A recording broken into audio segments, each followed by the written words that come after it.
Friends, সকলকে welcome জানিয়ে আজকে রেসিপি তৈরি করতে চলেছি।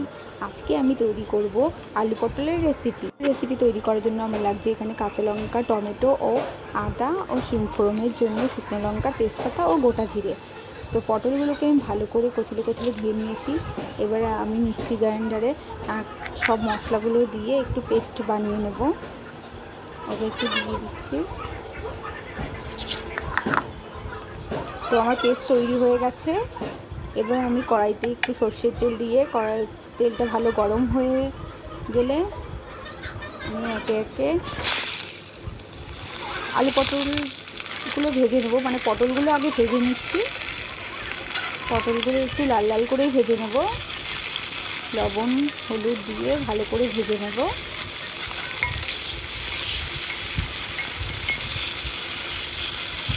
পটলগুলো আমার ভাজা হয়ে গেছে লাল লাল করে। এবার আমি পটলগুলো তুলে নিয়েছি। ওই তেলের মধ্যেই ফোড়নের জন্য গোটা জিরে, তেজপাতা ও শুকনো লঙ্কা ফোড়ন দিয়ে দিয়েছি।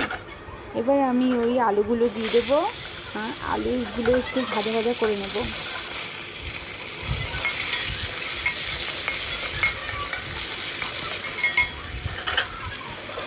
একটু হলুদ আর লবণ দিয়ে ভালো করে ভেজে নেব।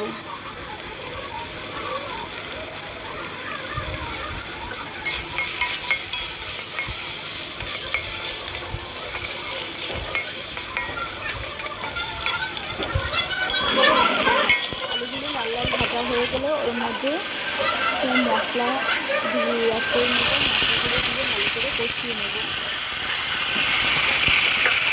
মশলাগুলো দিয়ে দিচ্ছি, একটু লবণ দিলাম, একটু হলুদ দিয়ে দিয়েছি। এবার ভালো করে কষিয়ে নেব। এবার এর মধ্যে ভেজে রাখা পটলগুলোও দিয়ে দেবো। ভেজে রাখা পটলগুলো দিয়ে দিয়েছি।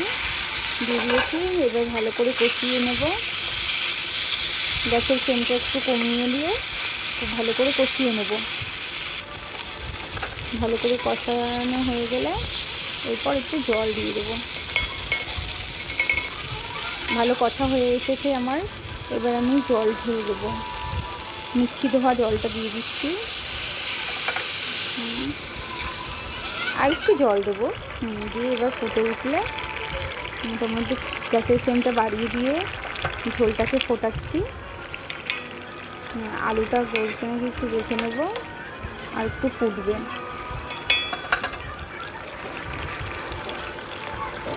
খুব ভালোভাবে এটা ফোটা হয়ে গেছে। এবার আমি আস্তে আস্তে নামিয়ে নেব।